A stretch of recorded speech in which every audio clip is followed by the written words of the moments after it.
गावाकडून आली आई की मला काही ना काही सांगतच राहते, या काही ना काही अशी सल्ला देत राहते, या भांड्याचं मला, या घरातलं कशाचं पण. तिला काही दिसलं की ते टोकतेच मला. तर यावेळेस तवा बघून शनी आई बोलली, हा कसा काळा खूप तवा झाला आणि केवढी याला डाग पडले आहे, कसं झाला आहे हा. तर मी बोलले, आई मी हा वापरत नाही, हा पडलेला आहे, मी दुसरा वापरते. त्या आई बोलली, तवा तर चांगला आहे, का नाही वापरत, हा थोडा तिरपा पण आहे. त्याला बघून शनी आईनं जो गावाकडचा मला नुसका सांगला तो आज मी तुमच्यासोबत शेअर करणार आहे.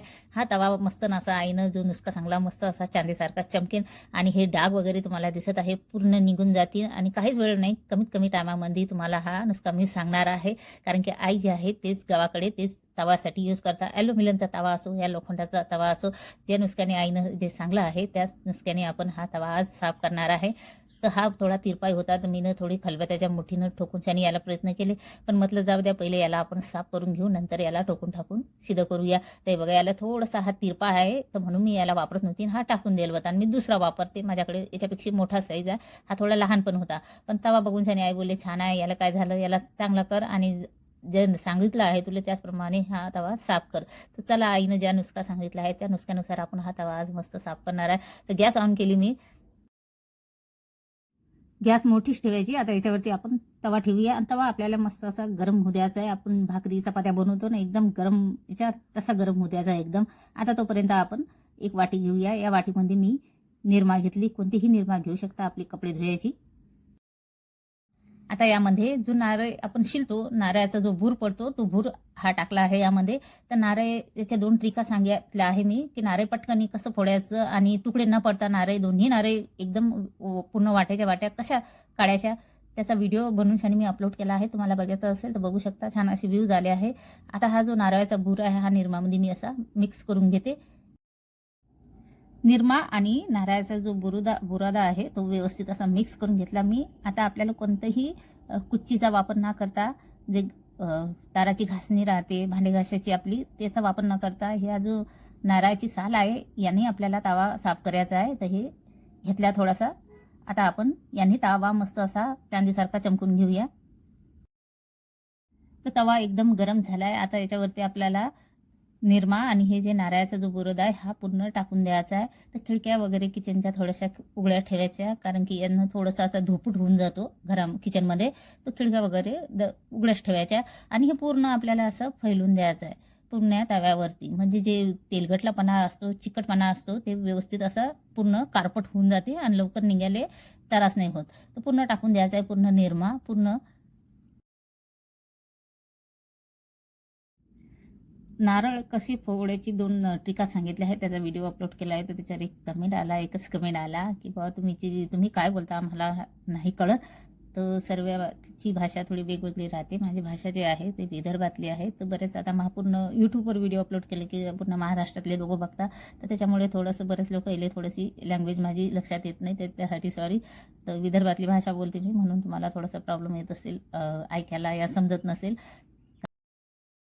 आता थोडीशी पण गॅस कप नाही केली आणि हे बघू शकता तुम्ही, हे जे निरमा आणि नारळाचा बुरदा आहे तो असा काळा होत आहे आणि पूर्ण दिला आहे तव्यावरती टाकून. हे जे डाग आहेत तव्याचे याच्यावरती पण देते टाकून, जो तेलगटलापणा राहतो त्याचा पकडून धरतो आणि मग घासाच्या वेळेस आपल्याला जास्त त्रास होत नाही, लवकर निघून जातो तवा. आता हे थोडी उरलेली निरमा ही पण देते टाकून. थोडासा असा धुपूट होऊन जाते. नारळाचा बुरादा आणि निरमा तव्यावरती टाकले की तर किचनच्या जे खिडक्या आहे ते ओपन करून ठेवायच्या आणि गॅसच्या जवळच उभं राहायचं. आता हे बघा, हे असे थोडे थोडे असे जळत आहे ते नारळाचा बुरादा आणि निरमा. एकदम असं काळखुट होऊ द्यायचं. आता या कुच्चीनं थोडंसं असं जमा करून घेते. हे बघा, तवा एकदम मरणाचा एकदम गरम झाला आहे. आता याला खाली उतरून घेऊया, गॅस बंद करून घेऊया. तर किचनमध्ये 1-2 धुपूट झाला होता, तर मी तव्याला बाहेर घेऊन आली आहे. चला आता याला साफ करूया. तर आपल्याला कोणत्याही कुचीचा या ताराच्या घासणीनं साफ नाही करणं. हा जो नारळाची हे साल आहे हेच घेतली मी आणि सांडीसनी पकडून घेतला, कारण की तवा एकदम गरम आहे आणि यांनी आपल्याला हे असं घासून घ्यायचं आहे. थोडं थोडं पाणी टाकायचं, निरमाचं पाणी घेतलं तरी चालेल, या आपलं साधं पाणी, कारण की तव्यावरतीच निरमा आहे, एकदम गरम आहे.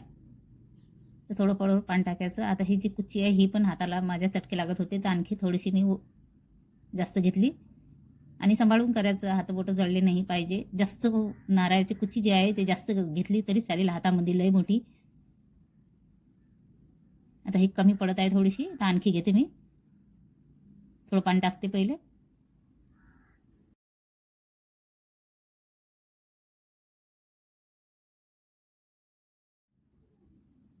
आणखी थोडीशी कुच्ची घेते आणि व्यवस्थित असं हा पूर्ण तव्यावरती हे असं कुच्चीनं, जे नारळाच्या कुच्चीनं असं फैलून घेते.